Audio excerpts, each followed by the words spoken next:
우리가 보통 마태복음, 누가복음, 마가복음, 누가복음 이걸 공관복음이라고 그러고요. 또 거기에 요한복음까지 포함해서 사복음서라고 그렇게 얘기합니다. 근데 공관복음은 관점을 같이 했다는 것입니다. 예수님의 행적을 이렇게 기록할 때 관점을 같이 해서 같은 관점으로 바라봤다. 그래서 공관복음이라 그러는데 같은 관점으로 바라봤다고 해서 모든 내용이 다 똑같은 것은 아닙니다. 각자 우리는 우리 유기적 영감, 그래서 기계적으로 이렇게 모든 걸 뭐 읽으신 대로 받아 적은 걸 믿는 게 아니라 그 개인의 어떤 특징과 그의 기질과 그의 어떤 삶의 히스토리와 이걸 다 감안해서 하나님께서 또 그 상황에 맞게 말씀을 기록하게 하신 것을 우리는 믿습니다만, 어쨌든 각자의 기질과 그 성경을 처음 읽는 독자들의 어떤 그 대상에 따라서 조금씩 다릅니다. 이를테면 이제 마태복음은 아브라함과 다윗의 자손 예수 그리스도의 세계라 뭐 그렇게 시작을 합니다만, 우리가 성경 읽을 때 정말 난관에 봉착하는 게 족보가 나올 때 드디어 시작됐구나. 그래서 포기해야 되나 말아야 되나 뭐 그런 기나긴 족보가 있죠. 물론 그 마태복음의 1장에 나오는 족보는 그렇게 길지는 않습니다만 어쨌든 족보로부터 시작을 하고, 또 그 족보의 그 어떤 하이라이트는 마리아보다는 요셉에 초점을 두고 있습니다.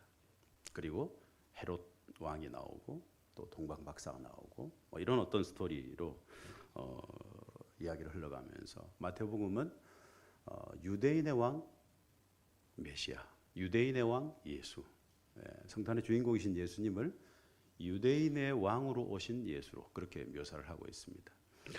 마가복음은 예수님의 어떤 성탄 기사가 나오지는 않습니다. 그렇다고 해서 성탄을 이렇게 무시하거나 소홀히 여기려고 그런 건 아닙니다. 아마도 마가는 좀 급했던 것 같아요. 그래서 바로 예수님의 공생의 기록을 바로 기록을 하고, 거기에 뭐 주로 나오는 단어들 가운데 뭐 곧이라든지, 사실 이 마가가 베드로에게 영향을 많이 받은 사람이거든요. 베드로 성질 급하기로 유명한 사람 아닙니까? 아마도 그 마가복음도 그런 영향을 미쳤던 것 같아요. 어쨌든 어떤 그런 예수님의 공생의 어떤 기록을 통해서 예수 그리스도 그분이 어떤 분이신가 하는 것을 우리에게 잘 얘기를 해주고 있는데, 누가는 누구보다도 사람에게 좀 초점이 맞춰져 있습니다. 인자로 오신, 사람의 아들로 오신 예수 그리스도. 물론 족보 이야기가 나오는데 마태복음의 족보와는 좀 다르게 거꾸로 거슬러 올라갑니다. 마태복음 족보는 아브라함부터 시작했다고 한다면 이 누가복음의 족보는 요셉과 마리아부터 시작을 해서 거꾸로 하나님까지, 이제 저 아담까지 이렇게 올라가는, 거꾸로 올라가는 그런 족보인데요. 이 족보에서의 특징은 마태복음이 요셉을 좀 강조했다고 한다면 이 누가복음에서는 좀 마리아가 좀 강조되고 있습니다. 그도 그럴 것이 좀 사가랴라든지 엘리사벳이라든지 이 사람들이 다 이 마리아와 친척이었는데, 이 엘리사벳이 마리아를 어떻게 만나고 태중에 있는 아이를 또 서로 축복하고 하는 어떤 그런 장면들 여러분 기억나실 겁니다. 어쨌든 이런 것들을 통해서 그 마리아의 헌신, 마리아의 어떤 결단, 이걸 좀 더 강조하고 있는 그 복음서가 바로 이 누가복음이라고 할 수 있습니다. 그리고 예수님께서 누울 곳이 없어서 베들레헴 마구간에 누우셨다고 하는 그 기사도, 또 목자들이 주님 오시는 것을 탄생하신 것을 축하했다고 하는 기사도 누가복음에만 나오는 그런 특별한 기사입니다. 그래서 이 누가복음을 통해서는 좀 소외받은 사람들, 거기 누가복음이 사실은 뭐 삭개오라든지 뭐 탕자라든지 좀 어떻게 보면 약간은 빗나가고 좀 약간은 좀 부족하고 연약한 사람들의 이야기가 그렇게 비춰지고 있는데, 이 땅에 오신 예수님 바로 그런 사람들을 위해서 오셨다 하는 것을 이제 누가복음은 강조를 하고 있습니다. 그런데 이런 세 권의 공관복음과 달리 요한복음은 예수님의 탄생 이야기를 이렇게 하면서 좀 다른 이야기를 합니다. 직접적인 탄생 이야기는 없습니다. 여러분 아시다시피 탄생의 의미를 이제 좀 이야기를 하고 있는데, 예수님 탄생의 의미가 얼마나 놀랍고 얼마나 아름다운 것인가 하는 것을 탁월하게 잘 통찰력을 가지고 얘기를 합니다만, 그러니까 의미를 이야기하다 보니까 요한복음서는 조금 어렵게 느껴질 수도 있습니다.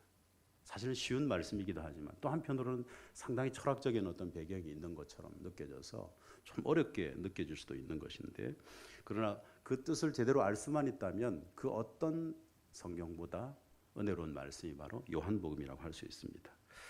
자, 오늘 우리가 요한복음을 읽었는데요. 그렇다고 한다면 요한이 해석한 그리고 요한이 이해한 예수님의 탄생 이야기는 도대체 무엇인가? 요한이 이해하고 해석한 예수님의 탄생, 그것은 도대체 무엇인가? 그래서 한마디로 하면요, 한번 따라합시다. 하나님의 사랑입니다. 하나님의 사랑. 요한이 이해한 예수님의 탄생 이야기, 아주 가장 중요한 핵심을 하나 붙잡으라고 한다면 하나님의 사랑. 하나님의 사랑이 이전에 수많은 선지자를 통해서 하나님께서 나는 너희를 사랑한다고 그렇게 말씀하셨던 그 하나님께서 이제 당신의 아들을 직접 보내시면서 내가 너희를 이렇게 사랑한다. 우리가 잘 아는 말씀을 한번 볼까요? 요한복음 3장 16절 말씀. 한번 이 말씀을 같이 읽겠습니다. 시작. 하나님이 세상을 이처럼 사랑하사 독생자를 주셨으니 이는 그를 믿는 자마다 멸망하지 않고 영생을 얻게 하려 하심이라. 네, 대단하십니다. 이 말씀, 기독교에 있어서 가장 중요한 말씀을 한 구절 뽑으라고 한다면 아마 이 말씀을 꼽는 사람이 상당히 많을 것입니다. 예수님께서 이 땅에 인간의 몸을 가지고 오신 이유는 딱 한 가지라는 것입니다. 하나님의 사랑. 하나님이 세상을 이처럼 사랑하사. 이 관점을 가지고 요한복음을 좀 읽는다면, 성탄을 좀 이해할 수 있다면 훨씬 더 우리가 성탄의 의미를 깊이 있게 느낄 수 있고 은혜를 받을 수 있습니다.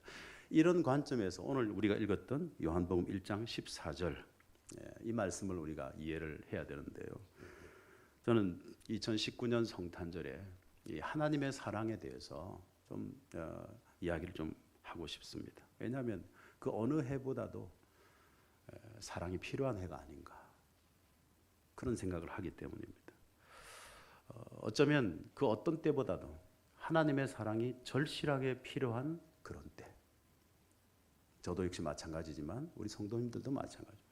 우리의 가정도 마찬가지입니다. 우리 교회도 마찬가지입니다. 이 민족도 마찬가지입니다. 이 대한민국 호도 마찬가지. 아마 전 세계 어느 곳 하나 그러지 않은 곳은 없겠습니다만 그 어느 때보다도 그 어느 해보다도 하나님의 사랑이 절실한 때라고 우리가 그렇게 얘기할 수 있을 것 같아요. 저는 올 한 해 하나님 앞에 기도할 때마다 어떻게 보면 좀 씨름하듯 하나님께 묻고 또 물었던 게 이것입니다. 하나님, 여전히 우리를 사랑하십니까? 하나님, 여전히 우리 민족을 사랑하십니까? 이 땅을 사랑하십니까? 너무도 혼란스러운, 너무도 어지러운, 때로 정말 이해가 하기 어려울 만큼 상황이 딱한 그런 상황들을 보면서 하나님, 여전히 우리를 사랑하십니까? 하나님, 여전히 저를 사랑하십니까? 모르겠습니다. 우리 여러분들의 형편이 어떠했는지 모르겠습니다만 막 비슷한 질문을 하지 않았을까요? 하나님, 나를 사랑하십니까? 하나님, 저를 사랑하십니까? 우리 가정을 사랑하십니까? 하나님, 내가 참아야 합니까? 언제까지 참아야 합니까? 하나님, 언제까지 기다려야 됩니까? 언제까지 침묵해야 합니까? 때로는 답답하게 느껴지는 그 어떤 일들이 있을 거예요. 그게 뭐 재정적인 문제든지 또는 어떤 사람과의 관계 문제든지 또는 가만히 들어온 우리 가정의 어떤 그런 어떤 아픔의 이야기든지 모르겠습니다. 뭐 각자 어떤 형편은 다르겠습니다만 하나님, 언제까지 참아야 합니까? 언제까지 기다려야 합니까? 어떻게 해야 합니까? 하나님 정말 사랑하십니까? 내가 어떻게 해야 되겠습니까? 네.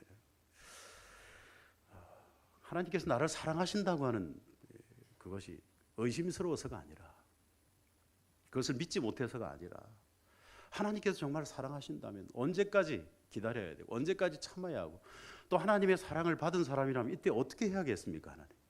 네. 이때 나는 어떻게 그를 대해야 되고 나는 언제까지 기다려야 하고 참아야 하고 2019년 성탄절에 하나님의 그 사랑을 다시 한번 붙들었으면 좋겠습니까? 정말 우리가 그동안 계속 해왔던 그 질문들, 혹은 아팠던 그 일들, 혹은 사실 내가 느끼지를 못했지만 그래, 우리에게 이게 좀 부족했어 라고 느낄 수 있다면 다시 한번 2019년 성탄절에 하나님의 사랑이 무엇인지를 한번 함께 살피고 그 사랑을 다시 한번 누렸으면 좋겠습니다. 사실은 사단은요, 얼마나 우리를 그렇게 공격하는지 몰라요. 아직도 하나님이 너를 사랑한 줄 알아? 그러면서 말이에요. 내가 고민하고 있는 그 어기에 어떻게 그렇게 기가 막히게 탁 서가지고 너 끝났어 그렇게 이야기하고, 정말 하나님이 너를 사랑한다고 생각해? 하나님이 여전히 너를 향해서 어떤 계획을 갖고 있다고 생각해?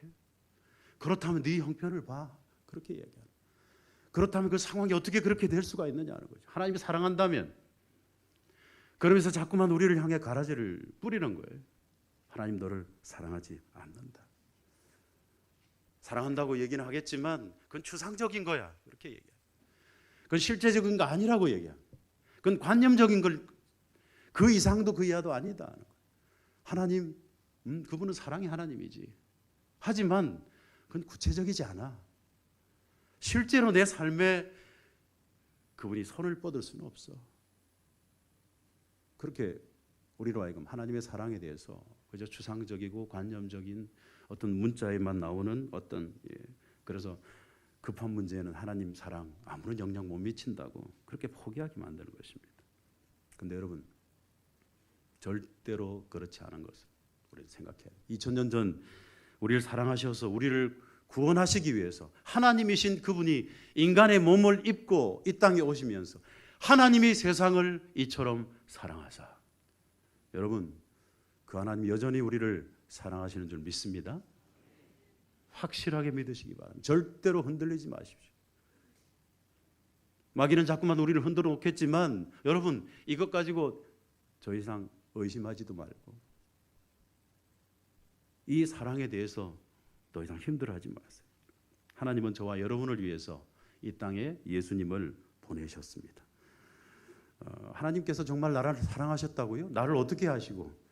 자, 좀 어떻게 보면 약간은 좀 황당하게 느껴질 수 있는, 그러나 너무나 분명한, 우리를 사랑하신다고 하는 말씀이 분명히 드러나고 있는 말씀을 한 구절 우리 찾아봤으면 좋겠는데, 요한 에베소서 1장 4절부터 6절까지 말씀 한번, 이 말씀도 없으신가요?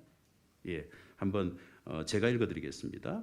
에베소서 1장 4절로 6절. 곧 창세전에 그리스도 안에서 우리를 택하사 우리로 사랑 안에서 그 앞에 거룩하고 흠이 없게 하시려고 그 기쁘신 뜻대로 우리를 예정하사 예수 그리스도로 말미암아 자기의 아들들이 되게 하셨으니 이는 그가 사랑하는 자 안에서 우리에게 거저 주시는 바 그의 은혜의 영광을 찬송하게 하려는 것이라.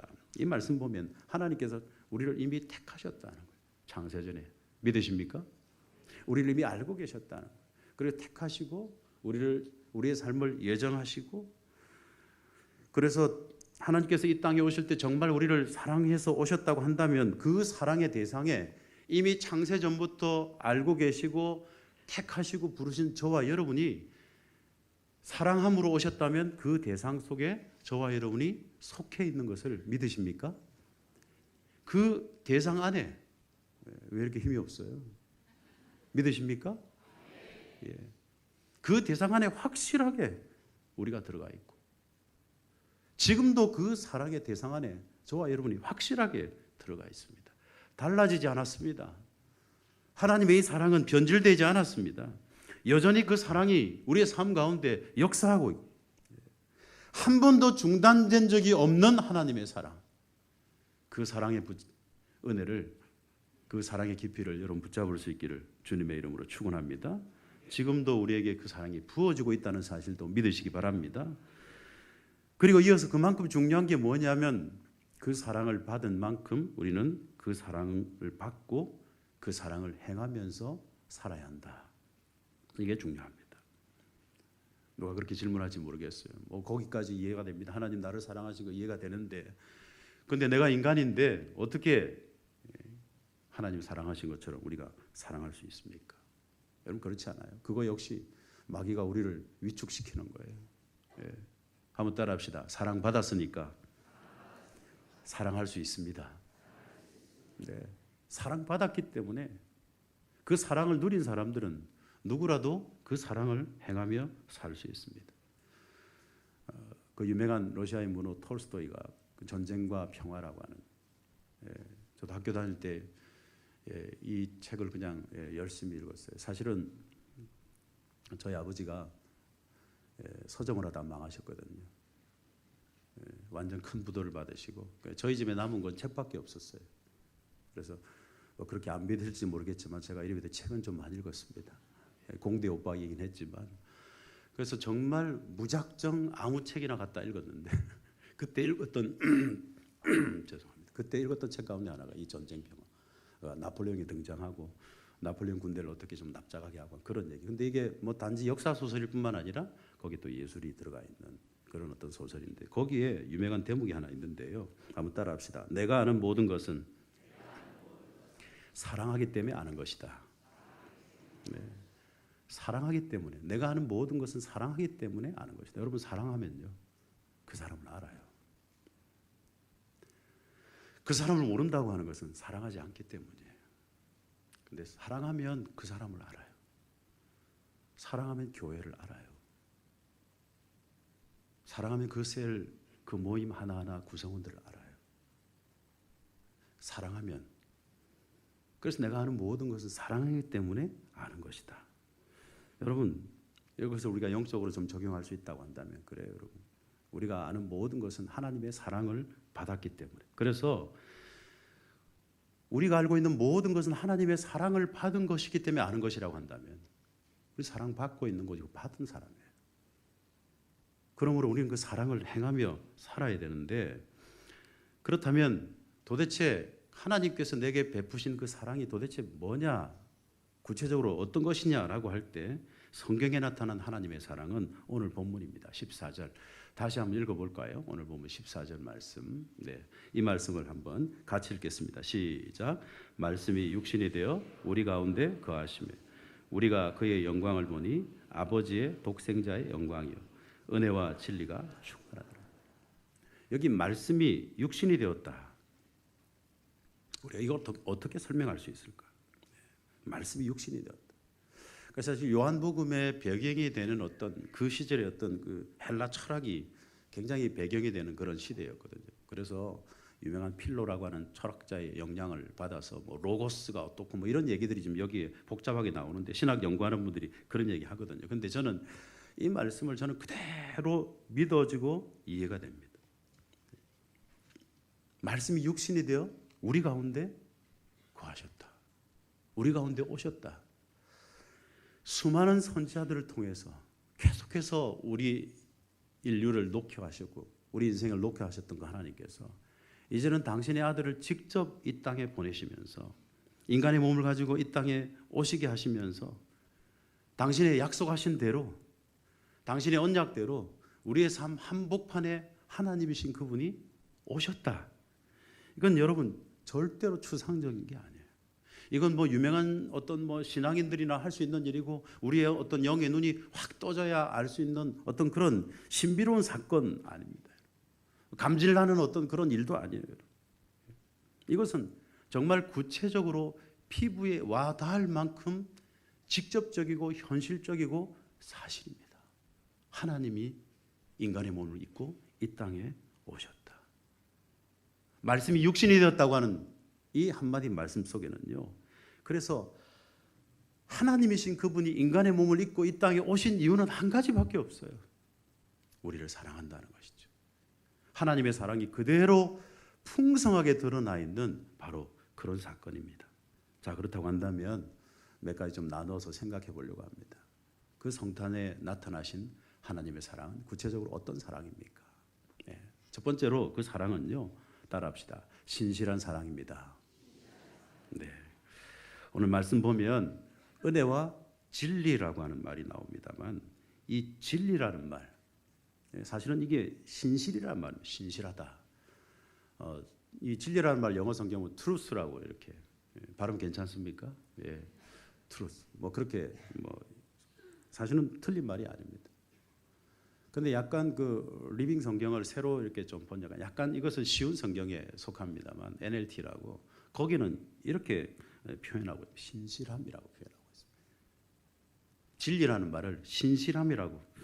저는 다른 건 몰라도 이 부분은 이게 좀 탁월한 것 같아요. 신실함이라고. 그러니까 성경 속에 나타난 하나님의 사랑은, 성탄에 나타난 하나님의 사랑은 바로 이것입니다. 신실함. 구약에서 약속하신 그 약속, 그 언약들 때가 되었을 때 신실하게 하나님께서 응답하셨고, 그 역사 속에 나타나신 것이 바로 말씀이 육신이 되어 우리 가운데 임하신 사건입니다. 사랑하는 성도 여러분, 사랑이 진짜 사랑이 되려면요, 따라합시다. 신실해야 합니다. 네. 아무리 뜨겁게 사랑해도, 아무리 그 사랑이 대단한 것처럼 이야기된다고 할지라도 얼마 있다가 식어져 버린다. 상황에 따라 변질된다. 죄송한데 그건 사랑이 아니에요. 사랑인 줄 알았는데 그건 사랑이 아니에요. 사랑이라고 하는 것은 사실은 이것 진짜 사랑인지 아닌지 구분하려면 시간이라고 하는, 우리 예전에 실험실에서 리트머스 용지 뭐 이런 실험했죠. 어쩌면 시간이라는 리트머스 용지가 필요할지도 몰라요. 이걸 한번 통과해 봐야 돼요. 시간을 통과하지 않고서는 그 사랑이 진짜인 걸 증명할 방법이 없습니다. 세월이 가도 정말 변하지 않는가? 시간이 정말 흘러가도 변하지 않는가? 그렇다고 한다면 그건 진짜 사랑입니다.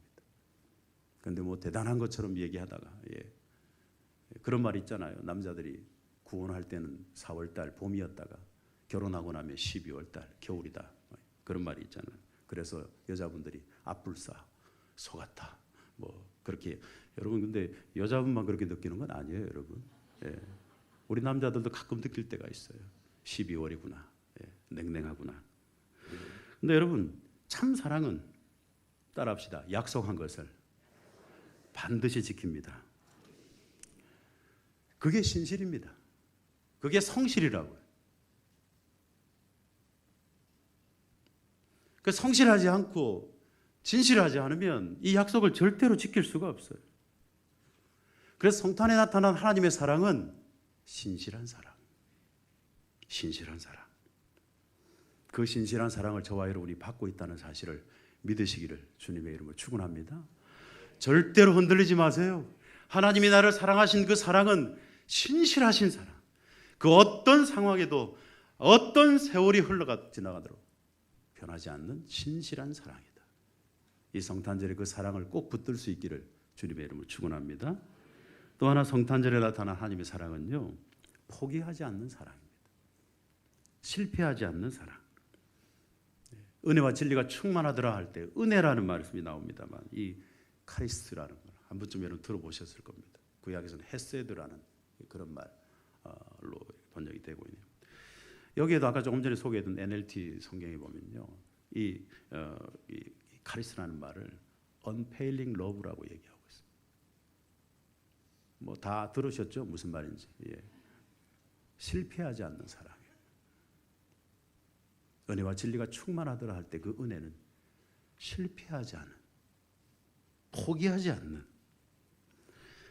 여러분, 사랑하다가 포기하는 건 사랑이 아니에요, 여러분. 사랑하다가 실패하는 건 사랑이 아니라고요. 상대방이 때로 내 사랑을 받아주지 않고 거부한다고 할지라도, 그리고 상황이 내가 생각하는 대로 흘러가지 않고 또 내가 원하는 대로 되지 않는다고 할지라도 내가 끝까지 포기하지 않고 끝까지 나가는, 그게 진짜 사랑이에요. 오늘 읽었던 말씀 그 앞부분인데, 우리 10절과 11절, 우리 성경을 한번 찾아봅시다. 10절과 11절, 요한복음 1장 10절 11절 같이 한번 읽겠습니다. 시작. 그가 세상에 계셨으며 세상은 그로 말미암아 지은 바 되었으되 세상이 그를 알지 못하였고 자기 땅에 오매 자기 백성이 영접하지 아니하였습니다. 받아주지 않았습니다. 예수님 오셨을 때. 하나님이신 그분이 육신을 입고 이 땅에 오셨을 때 사람들이 거부했습니다. 상황은 점점 나빠지고 있었습니다. 근데 그래도 사랑하기를 포기하지 않고 끝까지 사랑하신 분, 그분이 바로 성탄에 오신 예수님, 바로 그분이십니다. 그분은 그렇게 우리를 사랑하셨습니다. 하나님은 우리를 그렇게 사랑하셨습니다. 여러분, 그저 성경시대 예수님 오셨을 때만 그런 게 아니죠. 우리 구약 성경의 내용을 너무나 잘 알고 있지 않습니까? 얼마나 수많은 선지자들과 얼마나 많은 하나님의 사람들을 통해 하나님 녹화하셨는지 몰라요. 근데 그들은 그럴 때마다 잠시는 하나님 보는 척 하다가 또 딴 곳을 바라보고, 잠시는 말씀을 붙들고 사는 것처럼 하다가 또 다른 우상을 섬기고 그랬어요, 여러분. 잠시 잠깐 그냥 머무는 것 같더니 다시 또 떠나가고, 하나님은 거부되고 또 거부되고 또 거부됐습니다. 그런데 하나님의 사랑이 그렇게 거부됐지만 실패하지 않았어요. 왜냐하면 하나님이 포기하지 않았기 때문에. 하나님이 끝까지 말씀이신 그 하나님께서 육신을 입고 이 땅에 오시기까지, 나중에 십자가에 달려 죽기까지, 그리고 내가 다시 오리라 약속하기까지. 그래요. 하나님은 계속해서 우리를 사랑하셨습니다. 우리는 정말 여러 번 하나님을 아프게 했습니다. 그래, 올 한 해도 여러분 한번 되돌아보시면 하나님을 아프게 한 적이 있습니까? 없습니까? 예. 정말 여러 번 우리는 하나님을 아프게 했습니다. 내 모습, 내 행동, 나의 이기적인 어떤 모습, 하나님을 얼마나 많이 실망시켜드리고 얼마나 많이 가슴 아프게 했는지 몰라요. 그런데 그 모든 것들이, 그 모든 나의 불신앙적인 모습들이, 부족한 모습들이 있었지만, 따라합시다, 하나님의 사랑을 막지는 못했습니다. 그것 때문에 하나님이 그 사랑을 중단하지 않았다는 사실입니다. 그것 때문에 하나님이 그 사랑을 포기하지 않았다는 것입니다. 그것이 성탄에 나타난 하나님의 사랑입니다. 그 사랑을 확신하시기를 주님의 이름으로 축원합니다. 그래요, 여러분. 우리가요, 살면서 정말 제일 우리에게 나타난 어떤 연약한 부분이 뭐냐면, 사랑하는 데 있어서 연약한 부분이 뭐냐면, 하나는 참지 못하는 것이고 또 하나는 두려워하는 것입니다. 그러니까 참지 못하고 두려워하면 어떻게 되냐면 포기하게 됩니다. 결국 내려놓게 되는 것입니다. 그리고 사랑하는 것 대신 미움을 갖게 되는 것인데, 근데 여러분, 사랑은 포기하면 안 됩니다. 사랑은 실패할 수 없습니다. 그게 참 사랑입니다. 성탄절의 주인공이신 예수님은 바로 그 포기하지 않는 사랑으로 우리에게 오셨습니다. 마지막 세 번째로 하나님의 사랑, 성탄절에 나타난 이 주님의 사랑은요, 따라합시다, 섬기는 사랑입니다. 말씀이 육신이 되어라고 말씀하고 있습니다. 인카네이션. 그래, 성육신 하셨습니다. 인간의 몸을 가지고 이 몸을 입고 이 땅에 오셨습니다. 이 성육신의 사건과 우리가 3월 내지 4월에 부활절이 있지 않습니까? 예수님께 십자가에 달려 죽으셨다가 다시 사신 어떤 그 이야기, 이게 사실 기독교의 양대 스캔들이라고 할 수 있습니다. 인간의 몸을 입고 이 땅에 오신 그 일과 십자가에 달려 죽으신 바로 그 일, 이걸 보통 기독교의 어떤 양대 스캔들이라고 얘기하는데요. 그런데 하나님께서 육신을 입고 사람이 되셨다고 하는 이것, 여러분, 사실은 아무리 생각해도 있을 수 없는 얘기입니다. 저만 생각해도 그렇습니다. 얼마나 유한한데, 얼마나 얄팍한데, 얼마나 부족한데, 정말 아무것도 아니거든요. 저를 생각해 보면. 예. 어느 날 산에 갔는데 안개가 쫙 피었더라고요. 안개가. 제 마음속에 어떤 생각이 드는지 아세요? 하필이면 이런 날 내가 산에 왔나 하는 생각이. 근데 그래도 포기할 수 없어서 한 걸음 한 걸음 내딛는데 어떻게 해요, 여러분? 발걸음을 내딛을 때마다 안개가 이렇게 싹싹 사그라지고 보이고, 산을 올라갔다 내려올 때는 완전히 밝아지고. 근데 여러분, 얼마나 그렇게 작심해서 올라가 놓고 올라갈 때 벌써 안개 조금 있다고 그렇게 불평하는 게 저의 모습이에요. 예. 안 됐다는 듯이 저를 쳐다보고 계신데, 여러분 그런 적 없나요, 여러분? 예. 우리가 얼마나 사랑하는 자식들인데 그 자식들에게 얼마나 때로 실망할 때가 있잖아요. 얼마나 사랑하는 교회인데,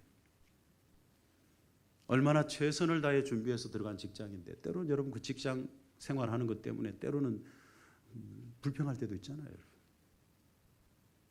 그래요. 우리에게 그런 일들이 얼마든지 있을 수 있습니다. 우리가 그런 존재입니다. 우리는 죽음 안에 갇혀 있는 존재입니다. 정말 유한한 존재입니다. 그런데 하나님이 그렇게 오셨어요. 하나님이신 그분이 전지전능하실 뿐만 아니라 무한하신, 온 천지 만물 중에 거하시는 그 하나님께서 그 유한한 인간의 몸으로 이 땅에 오셨습니다. 왜요? 이유는 한 가지예요. 저와 여러분이 갈 수 없으니까. 저와 여러분이 하나님께 갈 수 없으니까. 너희들이 내게 올 수 없으니까 내가 너희에게 간다. 이게 하나님의 결단이에요. 그것이 바로 성육신입니다. 그것이 바로 인간의 몸을 입고 이 땅에 오신 2000년 전에 있었던 바로 첫 번째 성탄의 하나님의 이유예요. 나의 방식, 나의 수준으로 하는 것, 여러분 그건 사랑 아니에요. 내 상상을 뛰어넘는 것. 네. 그래서 사랑은 희생하는 거예요. 상상을 뛰어넘는 거예요. 그래서 사랑은 섬기는 거예요. 상상을 뛰어넘는 거예요.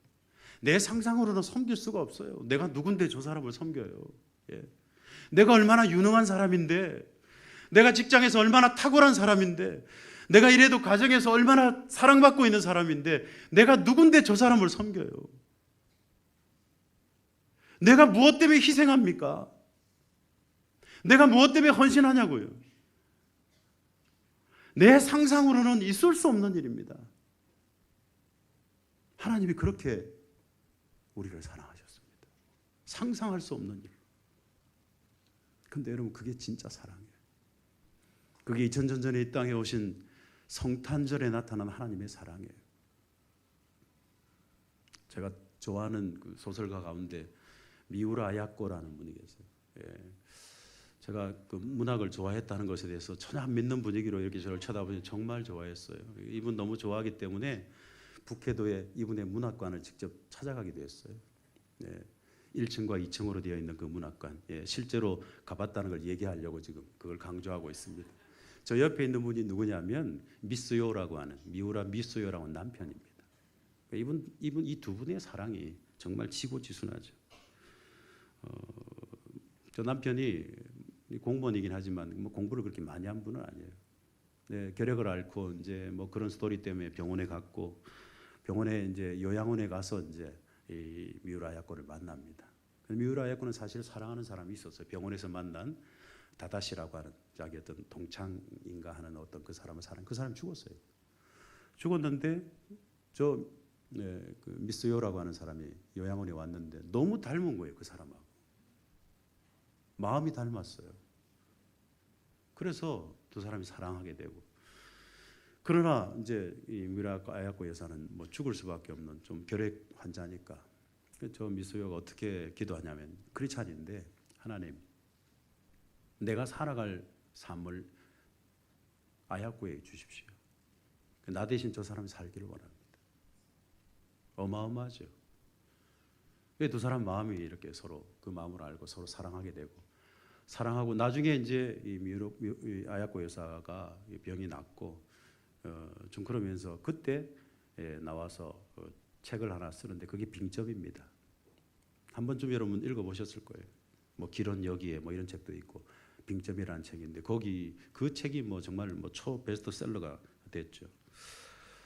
그리고 이제 나중에 이 미우라 야코 여사가 이제 먼저 천국에 가는데 남편 혼자 남아가지고 이 자기 아내에 대한 어떤 그 사랑이 얼마나 존재하는지 내가 더 이상 더 잘할 수 있었는데 못한 것에 대한 어떤 그 얘기를 하면서 더 행복하게 해주겠다는 그 의지 그걸 가지고 계속 이야기를 하는 어떤 두 사람의 러브 스토리는 굉장히 유명한 스토리입니다. 저는 이것이 그리스도인의 사랑이라고 생각합니다. 그냥 사랑이 아니라 성탄에 나타난 그 하나님의 사랑을 입은 그 그리스도인의 사랑은 바로 거기까지 가는 사랑이라고 생각합니다. 희생하고 헌신하고 섬기고. 말씀을 정리하겠습니다. 사랑하는 성도 여러분, 우리가 바로 그 사랑을 받았습니다. 신실한 사랑, 약속대로 오신 그 신실한 사랑, 그리고 실패하지 않는 사랑. 우리의 연약함에도 불구하고 우리가 그렇게 거부하고 우리가 그렇게 자격 없는데도 실패하지 않고 포기하지 않는 그 사랑, 그리고 끝까지 섬겨주신 그 사랑 하나님께서 우리에게 베풀어 주신 것, 그것이 바로 성탄 사건입니다. 다른 어떤 말로도 표현할 수 있겠지만 성탄 사건을 하나님의 사랑이라고 우리는 분명히 얘기할 수 있습니다. 그래서 그 사랑을 온전히 확신하고 그 사랑을 온전히 누리고 그 사랑을 행하며 사는 것, 이것이 바로 성탄의 의미일 것입니다. 오늘 2019년 성탄절에 우리가 다시 한번 그 사랑을 확신했으면 좋겠습니다. 혹시 우울했습니까? 혹시 어떤 일로 마음이 힘들었습니까? 어떤 일에 확신이 없었습니까? 좀 좌절한 어떤 일이 있었습니까? 낙심할 만한 일이 있었습니까? 여러분, 성탄절에 오신 예수님께서 하나님이 나를 얼마나 사랑하시는지를 드러내는 증거라는 사실을 여러분 기억하고, 하나님 나를 사랑하신다, 이 사랑을 붙잡고 이 사랑을 확신하면서 다시 한번 그 자리에서 일어날 수 있기를 주님의 이름으로 축원합니다. 그 어떤 일도 하나님의 사랑을 막을 수가 없습니다. 그것이 어떤 사망의 일이 될 수도 있어요. 정말 나를 절망하게 하는 일이 될 수도 있어요. 그러나 하나님의 사랑이 우리와 함께한다면 우리는 능히 그 일을 이길 수가 있습니다. 넉넉히 이기게 될 줄 믿습니다.